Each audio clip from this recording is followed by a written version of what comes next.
Mga katambay, mga kababayan, si Kamanong po, nagbabalik na naman po muli para po magkomento po sa inyo dito po sa Tambayan mga kabayan. Samahan niyo po inyong lingkod. Magkomentuhan po tayo mga katambay. Magandang umaga po muna sa inyo, tanghali, hapon, gabi at madaling araw po sa ating lahat. Sana po nasa maayos po tayong kalagayan mga kababayan. Ito po, panoorin po natin at komentuhan po natin mga tambay ang mga ginagawa at mga proyekto po ng ating Vice President. Isa lang po ito sa kanya po mga proyekto. Pero grabe po ang paninira, di po ba? Grabe ang paninira sa kanya sa social media na ang ating Vice President daw po ay walang mga programa at proyekto. Palamunin lang daw po ito sa dami pong naninira sa kanya. Wala raw pong nagagawa ang Vice President at hindi raw po nakakatulong sa problema ng bayan o sa problema ng bansa. Totoo po ba ito, mga kabayan? Kasi wala naman po nagbabalita sa mainstream media halos ang mga proyekto at programa ng Vice President. Napakarami po niyang proyekto at programa. Lalong-lalo po, ang mga Pilipino ay hindi po tinuturuan ng Vice President para maging tamad. Mga kabayan, tinuturuan pa niya ito kung paano kumita. Hindi para umasa at maging tamad, mga katambay. Napakagandang programa po. Ang Pilipino po ay likas pong masipag ang Pilipino. Hindi po palaasa ang Pilipino. Hindi naman po tamad talaga ang Pilipino. Kaya nga lang po nagiging tamad dahil wala pong maibigay na solusyon sa problema ang gobyerno. Lalo-lalo po sa trabaho. Hindi po ba? Kulang na kulang ang trabaho sa ating bansa. Kaya nga po tayo, mga kababayan natin, mga OFW, ay nagsasapalaran sa ibang bansa kahit malayo sa pamilya.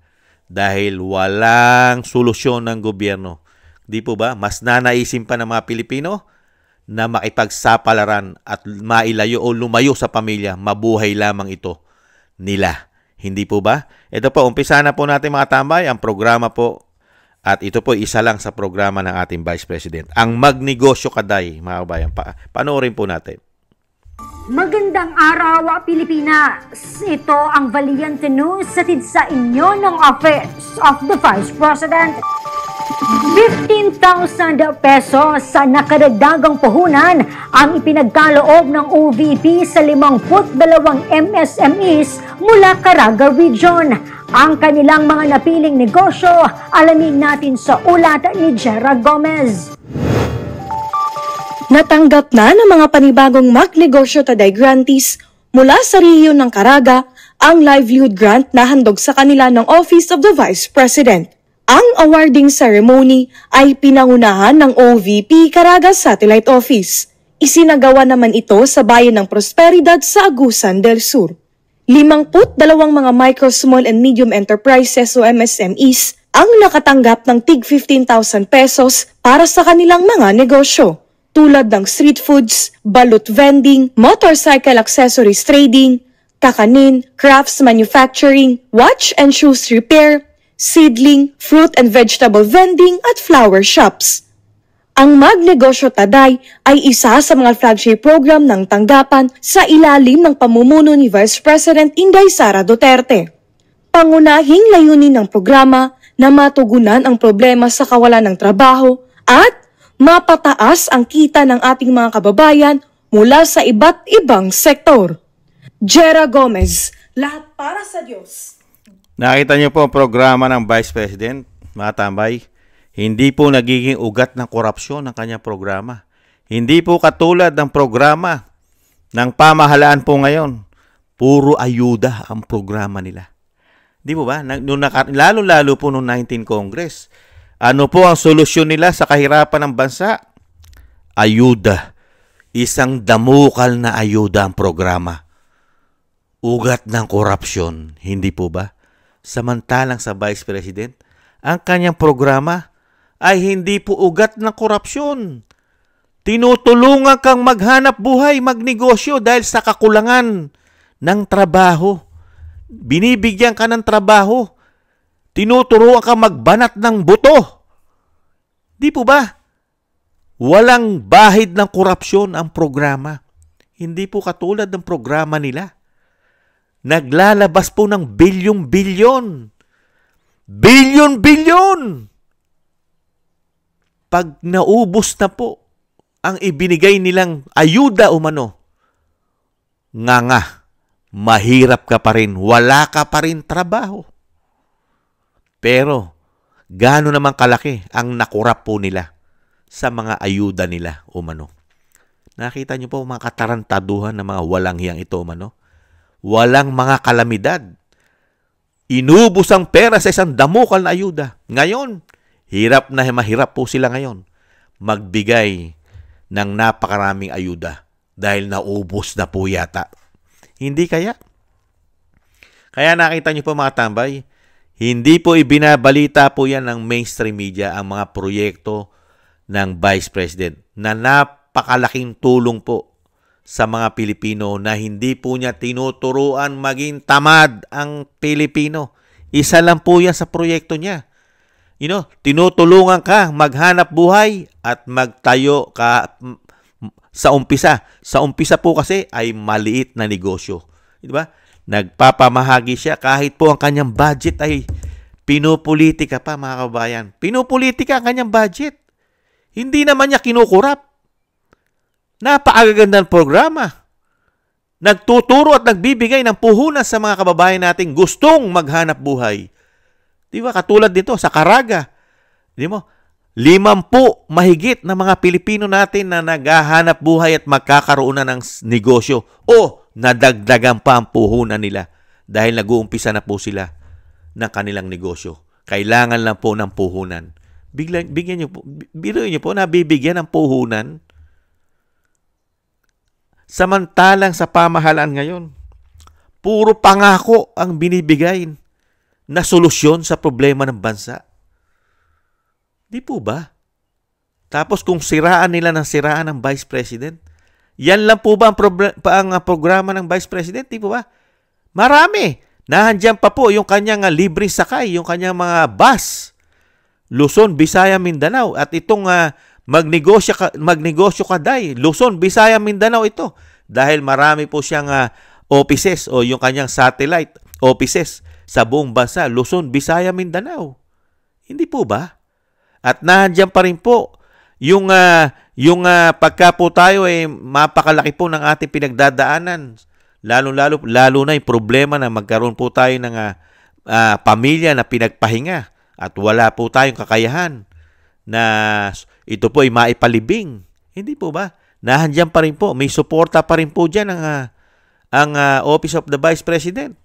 Pwede mong lapitan at magbibigay ng tulong para sa pagpapalibing ng iyong pamilya, mga kabayan, o ang ating pamilya kung wala tayong kakayahan. Hindi po ba? At grabe pa, ito ang pinakagrabe. Lagi pang nangunguna sa pagtugon at pagtulong ang Office of the Vice President sa mga sakuna. Hindi po siya mauunahan. Laging nahandyan ang pagtugon ng Office of the Vice President sa mga sakuna na nangyayari sa ating bansa. Hindi po ba? Nakita niyo po ang Office of the Vice President, pero yung lagi po natin sinasabi, grabe po yung gipitin. At ayaw na halos bigyan ng budget. Hindi po ba? Lalo-lalo po sa Kongreso. Talagang pinipilit po nila na wag na halos bigyan at bawasan pa ng malaking porsyento ang kanyang pondo. Pero yung ginagawang proyekto ng Vice President ay napakaganda at napakagandang solusyon. Lalong-lalo po ang mga Pilipino ay matutong maghanap buhay, magnegosyo. Hindi po ba? Kaya nakaka-proud po mga tambay. Kaya nga po hirap na hirap nilang makuhanan ito ng korupsyon. Paano mo sisilipan ng korupsyon ang Office of the Vice President? Ang programa niya, puro pagtulong. Binibigyan niya ng pera. Hindi ayuda ang binibigay niya. Ang binibigay niya lang ayuda na programa niya, yung pagtulong sa mga sakuna. Pero itong programa niya, magbigay ng puhunan sa mga talagang Pilipino na talagang yung sinasabing gusto kong magnegosyo, puhunan lang ang wala sa akin. Hindi po ba? Kaya nga kung ikaw ay matinong Pilipino at hindi ka papasok sa bisyo na pulburon, diba? Hindi ka magugutom eh. Hindi po ba? Kung masipag lang tayo. Kaya nga lang, karamihan po sa ating mga Pilipino ngayon, hindi naman po lahat hindi naman po malaking porsyento ito nalululong pa sa masamang bisyo. Nagiging salot pa ng lipunan. Pero kung matino ka lang, o matino lang tayong mamamayan o Pilipino, may pag-asa pa tayo May pag-asa pa. Lalong-lalo na kung ang magiging leader natin ay matino. Katulad po ng mga Duterte at lalo po si Vice President. Hindi katuturuan maging tamad. Hindi po ba? At muli pong gaganda at babangon ang ating bansa. Papasukin na naman po ito ng mga investor pagka siya po. Dahil ang Vice President po ay ang gusto niya ay negosyo. Negosyo. Hindi paramihin ang mga pulburonik. Hindi para paramihin ang mga kriminal. At hindi para palakasin ang makakaliwa. Hindi niya proyekto yan. Ang proyekto niya ay wakasan po sila. Para ang ating bansa ay magtuloy-tuloy na po ang progresibo. At mabigyan na po ng maraming trabaho ang mga Pilipino. Hindi po katulad ng nakaupo ngayon. Karamihan po, ang layunin po nila sa ating bansa ay magnakaw lamang na magnakaw umano sa pera ng bayan. Samantalang ang opisina ng Vice President, ibinibigay, ginagawa niyang proyekto. Itinutulong sa mga Pilipino. Hindi katulad nila. Priority nila magparami ng pera. Sako-sako, basu-basura nilalagay sa maleta at dinideliver sa kanila. Hindi po ba? At karamihan pa ay inilalabas pa ng bansa ang pera ng Pilipinas para doon itago ang karamihang politiko ngayon sa ating bansa. Hindi po ba? Hindi katulad ng Vice President. Diretso. Inihahatid ang pera ng Pilipino, ang pera ng taxpayer. Inihahatid sa Pilipino. Tulong sa sakuna. Di ba? Binibigyan ng libreng sakay. Di po ba? Mga pagpapalibing. Meron siya at tinuturuang maghanap buhay at magnegosyo ang masisipag na Pilipino. Hindi po ba? Napakahusay ng mga proyekto at programa. Samantalang limitado lang ang kanyang budget. Mas malaki pa ang budget ng PCO. Bilyon ang hinihinging budget ng PCO na mismong napakatindi raw po na korupsyon dyan. Hindi po ba? Ayon kay Mike Abe. Pero grabe silang humingi ng budget. At inaaprobahan naman yata. Samantalang sa Vice President, 700 million. Dinagdagan nila ng konti, naging 900 million plus. Pero sa Kongreso, gusto pang bawasan ng napakalaking porsyento. Mga kabayan, yan po ang sinasabi po natin, grabe silang mamulitika. Yung politiko na tunay na naglilingkod at nagtatrabaho ng tapat at tama ang pagtugon sa mga Pilipino sa buong bansa. Siya pang ginigipit sa pondo na napakaraming proyekto at programa na direktang ibinibigay at tinutulong sa taong bayan. Di ba? May proyekto pa nga ating Vice President, di ba? Nagtatanim pa ang ating Office of the Vice President, nagtatanim po ng mga halaman, mga puno na paikinabangan po sa mga susunod na henerasyon. Di ba sa mga bundok-bundok na nakakalbo? Programa po ng Vice President yan. Magparami ng mga puno. Di ba? Na pwedeng pakinabangan. Hindi po ba? At napakarami niya pang programa mga kabayan. Lalong-lalo po pagka siya pa'y naging presidente ng bansa. Isang damukal pa po ang programa niya. Nakapakipakinabang po. Hindi po katulad ng mga programa ngayon ng binagong ang Pilipinas. Mag-aapat na taon na po sila. Tanging programa lang po nila sa araw-araw na ginawa ng Panginoong Diyos. Ang tangi lang pong programa nila na nasasaksihan po natin, araw-araw na pamumulitika at araw-araw na issue ng korupsyon nila na ibinibintang pa sa kalaban nila umano. Nakita nyo po, Dyan po nauubos ang pera ng Pilipino sa korupsyon nila umano. At pamumulitika. At pati ibang lahi na kinabang na rin po sa pera ng taong bayan. Dahil ginastusan din daw po nila ng isang damukal na pera ang ICC para po sa dating Pangulong Duterte umano. Yan ang mga legasiya nila, programa nila, mga kababayan. Maraming salamat po, Vice President. Kahit po wala pong mainstream media na maraming mainstream media nagpapakita at ibinabalita ang napakagaganda niyong programa. Nakita naman po natin kung gaano po sila umano kabaya sa inyo. Ay magpatuloy lang po kayo. Kasi po, ang social media naman po ay nakikita ang inyong programa at ang inyong ginagawang napakaganda sa mga Pilipino, sa aming mga Pilipino. Maraming salamat po sa inyo, Vice President.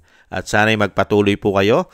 At hiling din po namin mga matitino na mga Pilipino na kayo ang susunod na presidente ng bansa. Kaming mga matitino at hindi nababayaran at hindi nasusuhulan at marunong tumingin ng tama at mahusay na leader ng bansa. Hindi po ba, mga kabayan? Thank you po, Vice President. Mabuhay po kayo. Patuloy lang po sa napakagandang mga adhikain po ninyo at programa, lalo-lalo po sa pagtugon sa kahirapan ng ating bansa at mga Pilipino. Thank you rin po sa gusto po natin Tambayang Makabayan sa YouTube at TikTok. At ganoon din po sa mga subscribers po natin. Thank you po. Mabuhay po kayo. At ganoon din po sa mga nagbibigay po ng tulong at biyaya. Maraming salamat din po sa inyo mga kabayan. Mabuhay po kayo. At yung panalangin at dalangin po natin, sana po magkaisa po tayo na isama po natin sa ating mga dasal at panalangin ang pamilya Duterte, ang ating Vice President at ang dating Pangulong Duterte. At siyempre po madugtungan pa po ang kanyang buhay at kalakasan at makalabalik na po sa lalong mabilis sa ating bansa. Maraming salamat po sa mga dasal po ninyo, mga kababayan. At siyempre po, magdasal din po tayo mga kababayan at tayo po'y maingatan at ang ating buong sambayanan. Muli po mga tambay, ingat po tayo muli. At siyempre, lagi po tayo mag-iingat siyempre. At maraming salamat po. Paalam po muna. Taste lang po. Bye-bye.